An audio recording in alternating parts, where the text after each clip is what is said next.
Ketika tahun 2010-an sampai dengan 2015-an, bus akap di Indonesia akan selalu identik dengan sasis dua poros atau double axle biasa. Dengan bentuknya yang tidak terlalu tinggi, bagasinya yang terbatas dan fokus utamanya hanya mengangkut penumpang dari satu kota ke kota lainnya. Namun setelah melewati tahun 2015, tampilan bus akap di era tersebut sudah mulai berubah total. Yang mana mulai dari era itu sampai dengan saat ini, bus-bus menjadi memiliki tampilan jauh lebih besar, lebih tinggi, lebih mewah, bahkan terlihat seperti hotel berjalan. Karena hal itu, ini tentu aja membuat banyak PO bus mulai menggunakan bodi ultra high roof atau bahkan double decker yang ukurannya benar-benar sangat besar dan tinggi. Dan dengan hal yang ada akibatnya, sasis bus generasi lama mulai dianggap kurang ideal untuk tipe bus yang ada di era saat ini, yang membuat banyak PO besar akhirnya beralih ke sasis tronton seperti Scania K410IB, Volvo B11R, hingga Mercedes-Benz O500 RSD yang memiliki 3 poros roda. Dan sasis-sasis jenis ini saat ini sudah seperti menjadi standar baru untuk bus premium akap di Indonesia. Namun kenapa malah mayoritas akap premium lebih memilih sasis tronton dibandingkan sasis biasa?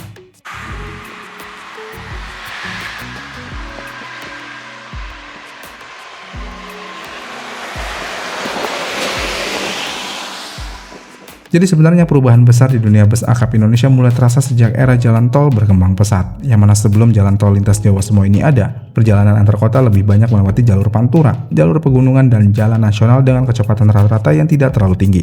Dan bus akap di masa itu cukup menggunakan sasis standar 2 poros karena tuntutan operasionalnya belum seberat sekarang. Namun semuanya berubah ketika jalan tol Trans Jawa mulai tersambung, di mana perjalanan Jakarta sampai Surabaya yang dulu sangat melelahkan saat ini bisa ditempuh jauh lebih cepat dengan kecepatan konstan tinggi. Dan di situasi ini memaksa PO bus melakukan evolusi besar-besaran dan merubah penilaian mereka ke masyarakat. Kalau bus di era saat ini bukan lagi hanya alat transportasi, melainkan juga simbol kenyamanan dan kemewahan yang ada di jalanan Indonesia. Dan dengan hal yang ada, ini membuat persaingan antar PO akhirnya berubah menjadi adu gengsi fasilitas di setiap armadanya. Dengan mulai bermunculannya bus dengan bodi tinggi, lampu futuristik, kabin super senyap, kursi sleeper, sampai desain ala bus Eropa. Tapi masalah dari semua kebutuhan ini dan kemewahan ini berada di bagian bobot bus yang meningkat sangat drastis. Yang membuat sasis bus dengan tipe tronton adalah jawaban yang tepat untuk semua permasalahan ini. Tapi kenapa harus tipe tronton? Jadi karena permintaan bus di era saat ini selalu ingin membuat bus dengan bodi yang sangat tinggi seperti UDR atau double decker, hal ini tentu aja membuat titik gravitasi kendaraan ikut naik. Selain itu, bobot kosong bus juga akan meningkat drastis karena adanya penggunaan rangka tambahan, kaca besar, sistem AC ganda, interior mewah, sampai fasilitas hiburan yang semakin kompleks. Dan jika bodi sebesar itu dipasang pada sasis 2 poros biasa, otomatis distribusi bebannya menjadi tidak ideal. Dan beban yang tidak ideal ini juga bisa melebihi batas aturan hukum dan membuat kendaraan tidak stabil ketika berada di kecepatan tinggi. Karena resiko limbung dari sasis dengan titik gravitasi yang tidak seimbang udah pasti akan meningkat, terutama saat bus bermanuver atau terkena angin samping di jalan tol. Dan jika semua ini dilakukan di atas sasis tronton, dengan adanya poros roda ketiga atau tag axle, distribusi beban menjadi jauh lebih merata, yang membuat bus dapat menopang bobot besar tanpa membebani satu poros roda secara berlebihan, yang otomatis stabilitas kendaraan juga meningkat signifikan. Dan penggunaan sasis tronton ini memang bertujuan untuk menyesuaikan dengan kebutuhan bodi besar di bus akap sekaligus menjaga aspek keselamatan dan regulasi berat kendaraan. Makanya sekarang bus-bus premium seperti yang ada di Jetbus 3 Plus, SR2 Double Decker, sampai Avante D2 hampir semuanya menggunakan sasis tronton untuk menopang bodi bus yang sangat besar. Kemudian selain dari untuk menopang bodi yang sangat besar tersebut, dengan menggunakan sasis tronton, kapasitas bagasi yang sangat luas juga bisa menjadi sumber uang tambahan buat PO bus. Dimana kalau banyak orang yang mengira bis akap hanya mengandalkan penjualan tiket penumpang untuk mencari keuntungannya, faktanya sektor logistik dari bus akap di era sekarang sudah menjadi salah satu sumber pemasukan terbesar buat banyak PO bus.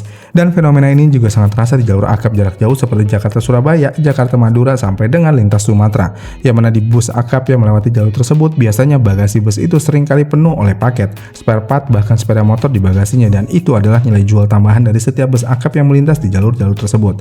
Dan ketika PO itu menggunakan sasis tronton memiliki keunggulan luar biasa di bagian ini, yang mana beberapa sasis premium seperti Scania K410IB, Volvo B11R, dan Mercedes-Benz O500 RSD yang sudah menggunakan konstruksi space frame, desain seperti ini membuat ruang bagasi di bawah kabin penumpang menjadi tembus dari kiri ke kanan tanpa banyak halangan struktur rangka. Hasilnya, kapasitas bagasi menjadi sangat besar, dan keuntungan dari sektor logistik ini sangat menggiurkan buat PO bus akap yang memiliki rute jauh.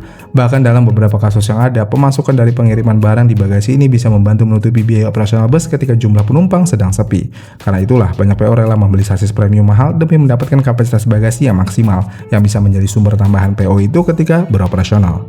Tapi keunggulan dari sasis tronton ini bukan hanya berdampak buat perusahaan atau busnya aja, melainkan dari sisi penumpang, para penumpang juga bisa mendapatkan keuntungan lebih jika menggunakan bus akap yang menggunakan sasis tronton ini. Apa itu? Ya, tentu aja itu adalah kenyamanan. Yang mana sasis-sasis tronton premium yang dijual di Indonesia biasanya sudah dilengkapi full air suspension di semua gandarnya, dan teknologi ini membuat bandingan bus jauh lebih empuk dibandingkan suspensi per daun konvensional. Dan ketika melewati sambungan beton jalan tol atau permukaan jalan bergelombang, otomatis getaran yang dirasakan penumpang jauh lebih minim ketika melewati jalanan tersebut, yang membuat setiap penumpang yang memiliki bus dengan tipe tronton ini akan mendapatkan kenyamanan lebih ketika di perjalanan. Dan karakter dari sasis bus tronton inilah yang membuat bus-bus premium sekarang terasa sangat nyaman, bahkan ketika bus berada pada kecepatan di atas 100 km per jam di jalan tol. Dan selain dari sisi kenyamanan, fitur keselamatan dari sasis tronton ini juga jauh lebih canggih dibandingkan dengan sasis biasa, yang mana sasis-sasis premium modern yang bertipe tronton biasanya sudah dilengkapi EBS, ABS, ESP, traction control ataupun retrider. Dan fitur-fitur ini sudah dianggap sangat penting untuk bus akap modern yang sering melaju dengan kecepatan tinggi di jalan tol. Dan sebagai contoh betapa pentingnya fitur ini untuk bus akap di era saat ini ada di fitur retrider misalnya, yang mana di fitur retrider, sistem ini akan membantu memperlambat kendaraan tanpa terlalu mengandalkan rem utama, yang hasilnya rem tidak cepat panas dan resiko blong bisa dihilangkan. Dan pada jalur menurun panjang seperti tol Cipali, tol Semarang menuju Solo, atau beberapa jalur lintas Sumatera, fitur seperti ini benar-benar bisa sangat menyelamatkan. Lalu selain retrider, fitur ISP juga dianggap tidak kalah penting untuk berada di bus akap era saat ini, yang mana ISP bisa membantu menjaga stabilitas bus saat bermanuver mendadak atau ketika kondisi jalan licin akibat hujan. Dengan fitur-fitur tambahan yang ada di sasis tronton ini, banyak PO akap besar yang saat ini udah lebih percaya menggunakan sasis tronton premium demi menjaga reputasi perusahaan dan keselamatan para penumpang mereka, dengan tambahan unggulan-unggulan yang ada lainnya dari sasis tronton ini. Lalu hal terakhir yang paling dicari oleh PO akap terhadap sasis-sasis tronton ini tentu aja berada pada mesinnya, yang mana karena bus akap zaman sekarang membawa beban yang jauh lebih berat dibandingkan generasi lama, hal ini membuat sasis bus tronton premium akan memberikan mesin yang memiliki tenaga sangat besar untuk bisa menopang semua beban tersebut. Sebagai contoh, Scania dengan kode mesin K410IB memiliki tenaga sekitar 410 horsepower, kemudian ada Mercedes-Benz dengan kode mesin O500 RSD yang bisa memiliki tenaga sekitar 430 horsepower, dan terakhir Volvo dengan kode mesin B11R yang bisa memiliki tenaga sekitar 450 horsepower. Dengan tenaga mesin sebesar ini tentu aja membuat bus tidak mudah kehilangan napas saat membawa muatan berat, apalagi harus melakukan perjalanan jauh. Karena akselerasi dari mesin-mesin ini akan tetap terasa ringan, yang otomatis konsumsi bahan bakarnya bisa lebih efisien karena mesin bekerja di putaran yang ideal. Selain itu, mesin dengan tenaga besar juga bisa membantu menjaga kecepatan konstan di jalan tol tanpa harus sering memaksa mesin bekerja keras. Dan karena hal inilah, banyak penumpang yang mungkin tidak sadar kenapa bus akap yang menggunakan sasis tronton ini akan terasa sangat nyaman ketika berada di perjalanan. Karena selain kaki-kakinya sudah menggunakan air suspensi, bus premium bisa terasa halus dan tetap nyaman saat melaju di kecepatan tinggi. Ada juga pada bagian tenaga mesinnya yang memang sangat besar.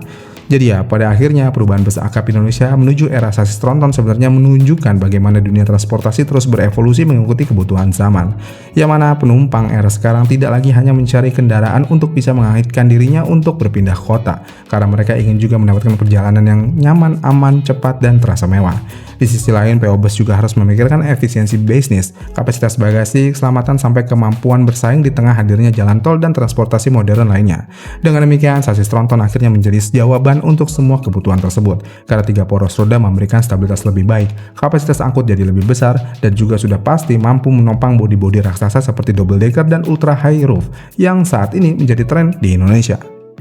Gimana nih menurut kalian? Komen di kolom komentar di bawah ya, dan sampai jumpa di video selanjutnya.